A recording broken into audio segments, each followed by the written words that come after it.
नमस्कार। अरुणाचल समाचार में आपका स्वागत है। मैं हूं मनोज कुमार शर्मा।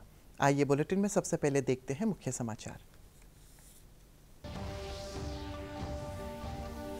प्रधानमंत्री नरेंद्र मोदी ने विश्व में महामारियों को रोकने के लिए वैश्विक एकता का आह्वान करते हुए लोकतांत्रिक और पारदर्शी समाजों की विशेष जिम्मेदारी पर दिया जोर। G7 शिखर सम्मेलन के आउटरीच सत्र को संबोधित करते हुए श्री मोदी ने कहा, संपूर्ण विश्व को जाना चाहिए एक धरती एक स्वास्थ्य का संदेश।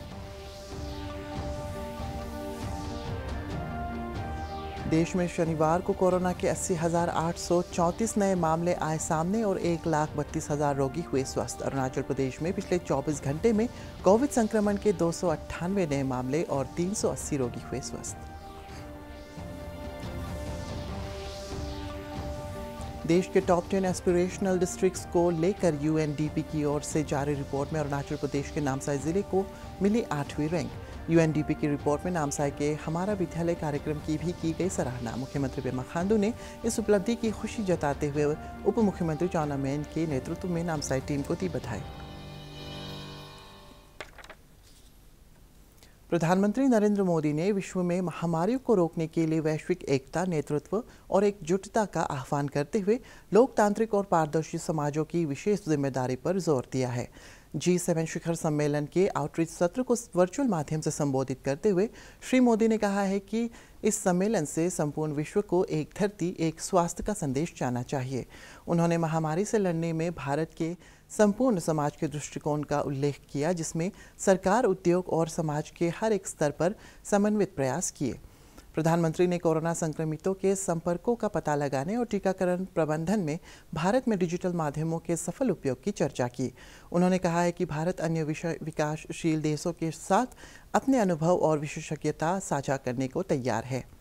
प्रधानमंत्री श्री मोदी ने वैश्विक स्वास्थ्य प्रशासन में सुधार के सामूहिक प्रयासों में भारत के सहयोग की प्रतिबद्धता व्यक्त की। उन्होंने विश्व स्वास्थ्य संगठन में G7 देशों के कोविड संबंधी प्रयोगों को बौद्धिक संपदा अधिकारों के दायरे से मुक्त रखने के भारत और दक्षिणी अफ्रीका के प्रस्ताव पर समर्थन मांगा। सूत्रों ने बताया है कि ऑस्ट्रेलिया तथा अन्य देशों ने भी इस प्रस्ताव का पूरा समर्थन किया। G7 शिखर सम्मेलन के इस सत्र का विषय था मजबूत स्वास्थ्य व्यवस्था की बहाली और इसमें कोविड महामारी से संपूर्ण विश्व को उबारने तथा भविष्य में ऐसी महामारियों के खिलाफ प्रतिरोधक व्यवस्था तैयार करने के उपायों पर विशेष चर्चा हुई। देशों के मूल जो बाइडेन ने कहा कि देशव्यापी टीकाकरण अभियान के अंतर्गत पिछले 24 घंटे में 25 करोड़ से अधिक लोगों को कोविड टीका लगाया गया। केंद्रीय स्वास्थ्य मंत्रालय के अनुसार देश में शनिवार को कोरोना के 80,834 नए मामले सामने आए और 1,32,000 रोगी स्वस्थ हुए। इस दौरान कोविड से 3,303 रोगियों की मौत हो गई। देश में कोरोना के सक्रिय मामलों की संख्या घटकर 10,26,000 रह गई है और रिकवरी दर बढ़कर 95.26% हो गई है।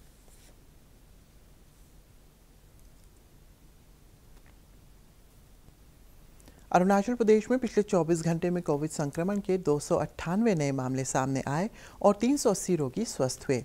राज्य में कोविड के सक्रिय मामलों की संख्या घटकर 3,134 हो गई है और रिकवरी दर बढ़कर 79.31% हो गई है।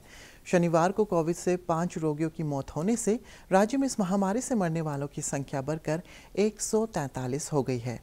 पिछले 24 घंटे में कोरोना जांच के लिए राज्य भर से 5,909 सैंपल एकत्रित किए गए।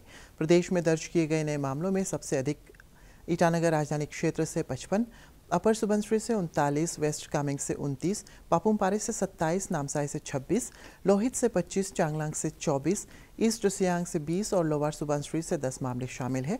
जबकि स्वस्थ हुए रोगियों में सबसे अधिक ईटानगर राजधानी क्षेत्र से 92, लोअर सुबनसिरी से 35, लोअर दिबांग वैली से 30, नामसाई से 28, वेस्ट कामेंग से 24, तवांग से 23, अंजाव से 20, लोहित से 19, ईस्ट सियांग से 17, ईस्ट कामेंग से 16, लेपारादा से 15, अपर सियांग से 12 और चांगलांग जिले से 11 रोगी शामिल हैं। राज्य स्वास्थ्य सेवा निदेशालय के अनुसार प्रदेश में अब तक 4,16,421 कोविड टीके लगाए जा चुके हैं, जिसमें से 18 से 44 आयु वर्ग के 70,270 लाभार्थी शामिल हैं। संयुक्त राष्ट्र विकास कार्यक्रम UNDP की रिपोर्ट में भारत के महत्वाकांक्षी जिला कार्यक्रम की सराहना करते हुए इस स्थानीय क्षेत्र के विकास का सफल आदर्श बताया गया है। रिपोर्ट में कहा गया है कि पिछले 3 वर्षों में इस कार्यक्रम के अंतर्गत किए गए एकजुट प्रयासों की बदौलत उपेक्षित जिलों और वाम उग्रवाद प्रभावित क्षेत्रों में व्यापक वृद्धि और विकास हुआ है। इसमें कहा गया है कि महत्वाकांक्षी जिला कार्यक्रम को पिछड़े जिलों में विकास की गति तेज करने में व्यापक सफलता मिली है। मुख्यमंत्री पेमा खांडू ने देश के टॉप 10 एस्पिरेशनल डिस्ट्रिक्ट्स में अरुणाचल प्रदेश के नामसाई जिले को 8वां रैंक मिलने पर प्रसन्नता जताते हुए उप मुख्यमंत्री चाउना मेन के नेतृत्व में नामसाई टीम को बधाई दी है। अपने एक ट्वीट में मुख्यमंत्री ने कहा है कि जिले के हमारा विद्यालय कार्यक्रम की UNDP की रिपोर्ट में सराहना की गई है। इधर नीति आयोग के मुख्य कार्यकारी अधिकारी अमिताभ कांत ने कहा है कि इस समावेशी विकास के लिए नागरिकों के जीवन स्तर में सुधार लाने के लिए महत्वाकांक्षी जिला कार्यक्रम 2018 में प्रधानमंत्री नरेंद्र मोदी द्वारा शुरू किया गया था।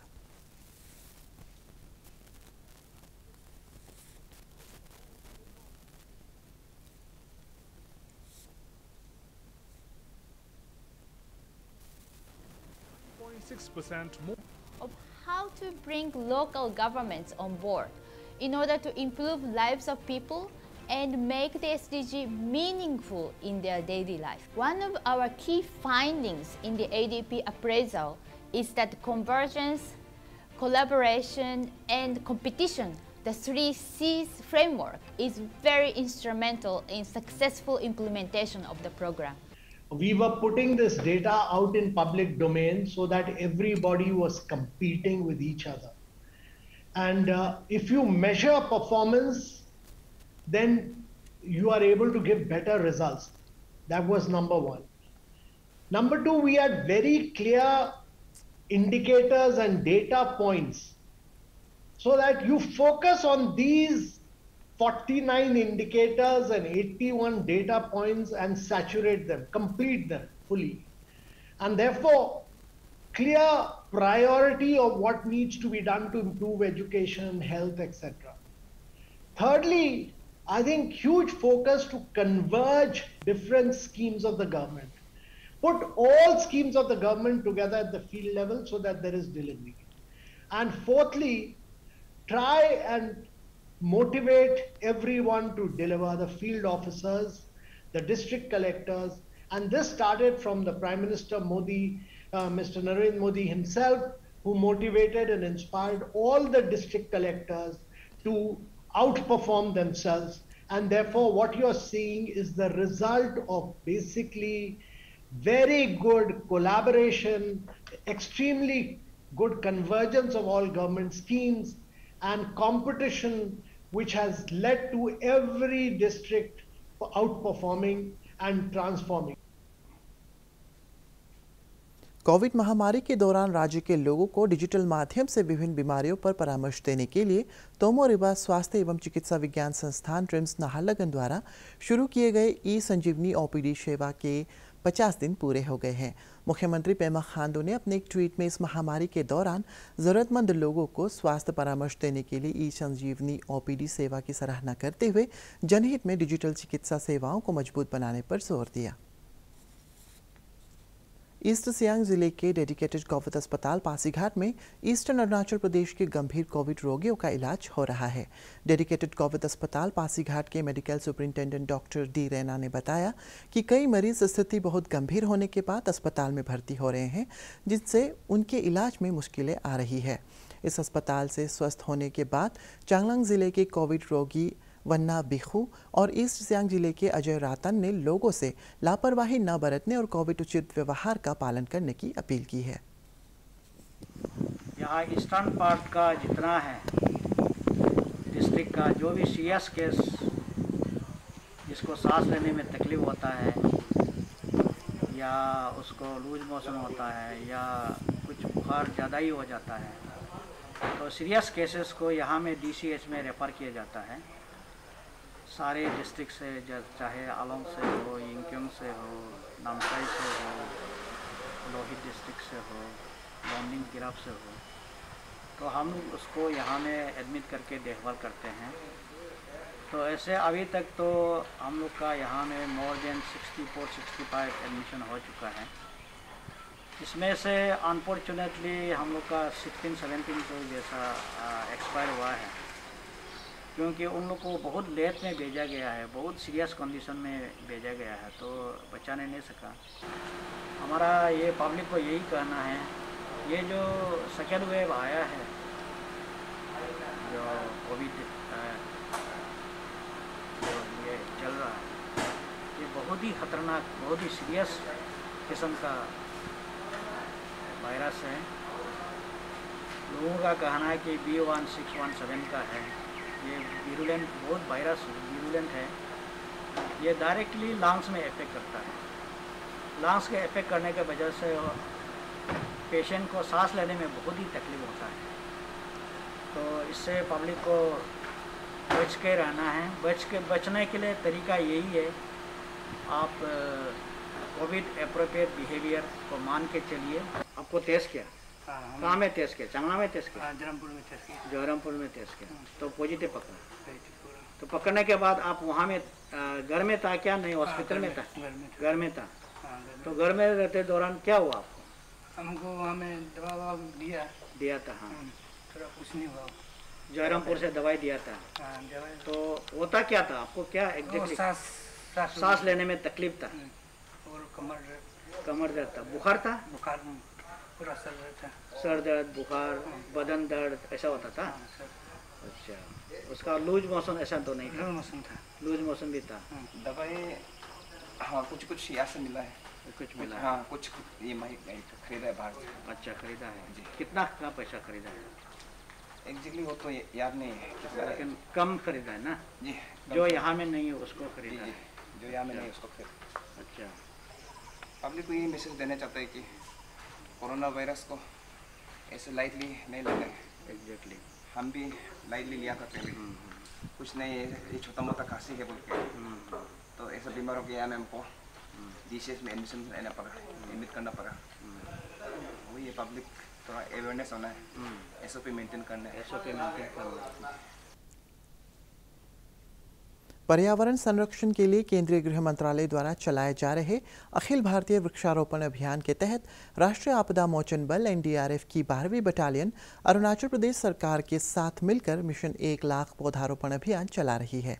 इसके तहत ईटानगर राजधानी क्षेत्र के आसपास के इलाकों में NDRF द्वारा 1 लाख पेड़ लगाने का लक्ष्य है।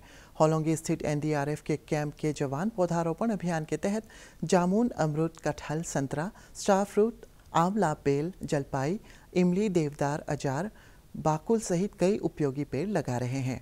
बल के कमांडेंट राजेश ठाकुर ने शनिवार को होलोंगी में वृक्षारोपण कार्यक्रम का निरीक्षण किया। माउंट एवरेस्ट पर इस सीजन में सफलतापूर्वक चढ़ाई करने वाले अरुणाचल प्रदेश के क्रादादी जिले के अब्राहम तागित सोरांग का आज ईटानगर पहुंचने पर गर्मजोशी से स्वागत किया गया। ताचोखू कल्याण सोसाइटी और शुभचिंतकों द्वारा आयोजित स्वागत समारोह के दौरान श्री सोरांग ने कहा है कि कठिन परिश्रम और आत्मविश्वास के कारण उन्हें ये कामयाबी मिली है। उन्होंने प्रदेश के युवाओं से अपने लक्ष्य का निर्धारण कर उसे हासिल करने के लिए ईमानदारी और लगन के साथ प्रयास करने की अपील की। दो महीना जैसे उसमें एवरेस्ट में जो ट्रेनिंग भी था, उसका बाद रोटेशन चला, उसमें उस समय में बहुत सारा एक्सपीरियंस मिला, जैसे वेदर का और हाइट में किसे करके कितना हाइट में किसे करके जाना है, वो चीज़ को पूरा हम लोग डिटेली मतलब उसमें सीखने मिला जो एक्सपीडिशन में। तो मेन जो वेदर प्रॉब्लम का वजह से जो लेट हुआ एक्सपीडिशन, जो बहुत लंबा एक्सपीडिशन चला, तो यूजुअली जो एक्सपीडिशन असम से टोक्यो ओलंपिक के लिए क्वालिफाई करने वाली लवलीना बोरगोहाई पहली महिला खिलाड़ी है। इस भारतीय महिला मुक्केबाज से देश के लोगों को पदक की काफ़ी उम्मीदें हैं। असम के गोलाघाट जिले की रहने वाली लवलीना बोरगोहाई ने अपना करियर एक किकबॉक्सर के तौर पर शुरू किया था, लेकिन बाद में मौका मिलने पर मुक्केबाजी में परिवर्तित कर लिया।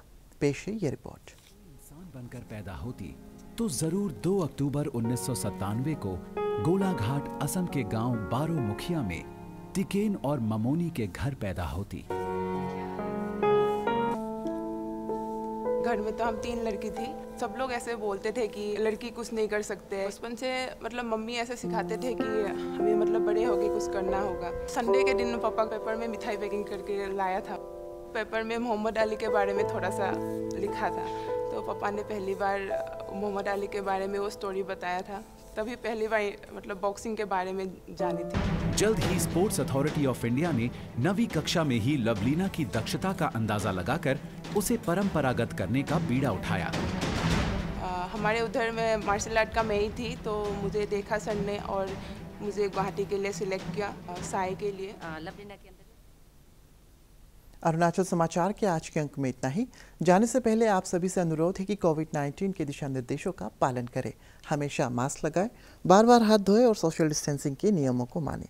कोरोना महामारी से बचाव के लिए आपका वैक्सीन लगवाना भी ज़रूरी है। अगर आप वैक्सीन लगवाने के पात्र हैं तो ज़रूर लगवाएं। हम कल फिर हाजिर होंगे अरुणाचल और देश और दुनिया की खबरों के साथ। चलते चलते आपको बता दें कि आप अरुणाचल समाचार हमारे YouTube channel DD news Arunachal पर भी देख सकते हैं। देखते रहिए अरुण प्रभा। नमस्कार।